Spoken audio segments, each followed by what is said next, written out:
Bismillahir Rahmanir Rahim. In the name of Allah, the Beneficent, the Most Merciful. I'd like to welcome you to another in the series, In the Light of Islam. Assalamu alaikum wa rahmatullahi wa barakatuh. Dear viewers, in this segment we'll be looking at some letters which have come into us with regards to the Prophet's birthday, and something with regards to advice to Christians about Islam. How do we advise them? And furthermore, we have some questions concerning female issues of dress and perfume, etc. like this. So, without any further ado, I'd like to begin with our first question from Yusuf Latif in Dubai. Dear sir, I am confused about the celebration of the Prophet's birthday. What should and what should not be done on this day? The Prophet's birthday. First thing to know is that according to historical evidence, we really do not know exactly when the Prophet Muhammad, may God's peace and blessing be upon him, was born. I know it is commonly held in most Muslim countries that it's the 12th of Rabi al-Awwal, that this is the date of the birth of the Prophet Muhammad sallallahu alaihi wasallam. However, if we look in the authentic books, historical books written by Muslim scholars, they will confirm for us, Muslim historians confirm for us, that we do not know the exact date of his birth. Like that of Prophet Jesus, the date of his birth was not known. And this is something which was hidden by God. If God wanted us to know, if Allah wanted us to know what was the birthday of the Prophet, may God's peace and blessing be upon him, he would have had us know it. He hid the birthday of Prophet Jesus, and he also hid the birthday of Prophet Muhammad. May God's peace and blessing be upon him. Now, if we look at the people before us, the Christians, who claim to follow Prophet Jesus, his true followers were Muslims, we know. But those who claim to follow him invented hundreds of years, nearly 400 years after his passing, after he left this world, they invented a date, the 25th of December, to be his birthday. If we look in any authoritative text, Encyclopedia Britannica, Encyclopedia Americana, Compton, any encyclopedia, and look under Christmas, we will see clear evidence that this date was invented over 4 centuries after the time of Prophet Jesus. In fact, in the early centuries, the first 300 years, the church, Christian church, forbade the celebration of birthdays, because the celebration of birthdays are fundamentally pagan. This was not done by those following the religion of God. If we even look in the Old Testament, for example, in the books of the Torah, the books of the prophets, we find no celebration among the believers. The only celebrations that are mentioned of birthdays are the celebration of the pagans, the pharaohs, Herod, the pagan rulers. They're the ones who celebrated birthdays. And it was a known pagan practice. And it came out of a number of different pagan beliefs. Some of those beliefs had to do with the idea that the date of birth is a date in which one is particularly vulnerable to the evil forces.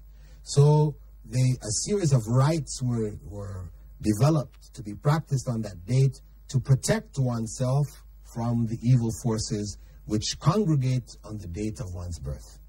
In some cultures, it was a result of their attitude towards their kings, their rulers, Pharaoh, the ruler of Persia. These people had their subjects believing that they were gods, that they were God on earth. Therefore, obviously, the day on which God was born is important. And they had their subjects celebrate the day that they were born because they were believed to be gods. However, as I said, the practice of the believers was not to be involved in this. And when we look historically in Muslim history, we will not find in the first 4 centuries celebration of the birthday of Prophet Muhammad, may God's peace and blessing be upon him. This celebration did not begin until the 4th century, after the time of the Prophet, may God's peace and blessing be upon him, in Egypt, amongst the Fatimid rulers, a deviant sect called the Fatimids, who ruled Egypt. They are the ones who began this practice. So, celebration of the Prophet's birthday, or any of our birthdays, is not allowed in Islam. Celebration of the Prophet's birthday is particularly an innovation in Islam, what is known as bid'ah. Such practice is innovation in Islam. And we know it is innovation because Prophet Muhammad, may God's peace and blessing be upon him, informed us that whoever innovates something in this religion, man ahdatha fi amrina ma laysa minhu fahuwa rad, whoever invents or brings anything new into this religion which is not a part of it, it is rejected by God. It's not acceptable to God. And what we have to look at is the practice of the Prophet Muhammad ﷺ himself. Did he celebrate his birthday? No. Did his companions celebrate his birthday? No. Did the generation following them celebrate his birthday? No. Then how can we seek to do something which they didn't do? When the Prophet Muhammad, may God's peace and blessing be upon him, told us, خَيْرُ الْقُرُونِ قَرْنِي ثُمَّ الَّذِينَ يَلُونَهُمْ ثُمَّ الَّذِينَ يَلُونَهُمْ. The best of generations is my generation. Then the generation following it, then the generation following it. These were the best of generations. And Allah said very clearly in the Quran, الْيَوْمَ أَكْمَلْتُ لَكُمْ دِينَكُمْ. Today, to Prophet Muhammad and his companions, I have perfected for you your religion. Completed it. Akmalt, from akmala, which means to complete. It was complete. And as the leading righteous scholars who came after say, whatever was not religion, considered to be a part of the religion at the time of that revelation, cannot be considered to be a part of the religion today. That is the fundamental, correct approach to any such practices. So, dear viewer, Yusuf, it is better for you to avoid that celebration because it is an innovation in the religion, not acceptable to God, not pleasing to God, and you should neither celebrate the Prophet's birthday nor celebrate your own birthday or that of your parents, your children, your relatives, etc.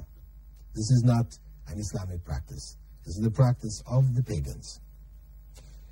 Another question from Dubai, Adam Parvez. Dear sir, can you please send me some books in English to help me to explain Islam to English-speaking persons at my work? This is the first part, request. Such requests may be directed to any of the Islamic centers. There's one in which I'm the director in Dubai, which is called the Islamic Information Center, P.O. Box 25020, Dubai. Such material can be had by writing them. The second part, please give me some ideas on what to say to these Christians or this Christian who is asking friendly questions about Quran, the Prophet, and our faith in general. Should I tell him that we don't believe that Jesus is God or what? How can I make the right moves? Yours sincerely, Adam Parvez. The Prophet Muhammad, may God's peace and blessings be upon him, instructed his companion Mu'adh ibn Jabal, when he was sent to be the governor of Yemen, that the first thing that you should invite people to, you should explain to people about Islam, is Tawheed. That is about the Islamic concept of the oneness, the uniqueness of God. This is the starting point, really. Or this is the essential point which we must get to.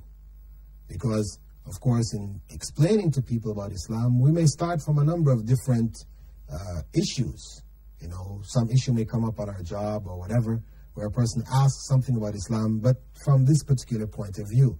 But whatever that question may be, we try to answer that question, but from that question we need to go to the essence. Because if we explain to people that we don't eat pork, we explain to people we don't drink alcohol, and they agree with us, okay, it's good not to eat pork or not to drink alcohol, that agreement or that acceptance will not bring them salvation in the next life. Salvation begins with knowing who God is, then how he should be worshipped.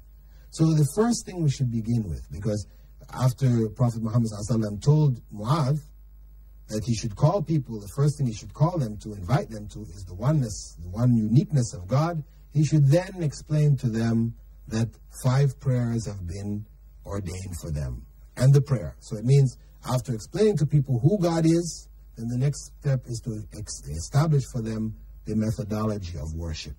How should one worship God? In concept as well as in practice. So, my advice would be, yes, to explain to them that Jesus is not God, because this is part of the process of explaining to them who is God. Because if Jesus is not God, then who is God? We explain to them that God in Islam is the God who Jesus worshipped.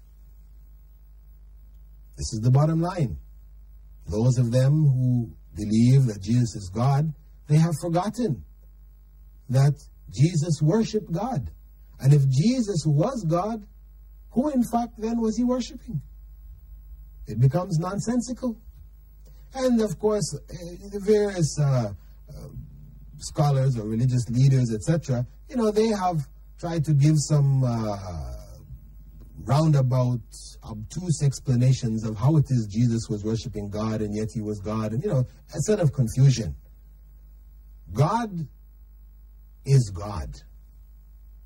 And there is no confusion about who God is and who man is. The prophets made this clear to us. May God's peace and blessings be upon all of them. Jesus invited people to worship God, and he himself worshiped God. That is the starting point for explaining about Islam. God is God and man is man. We don't confuse the two. They're not mixed in any way, shape, or form. So in Islam, we give the attributes which belong to God.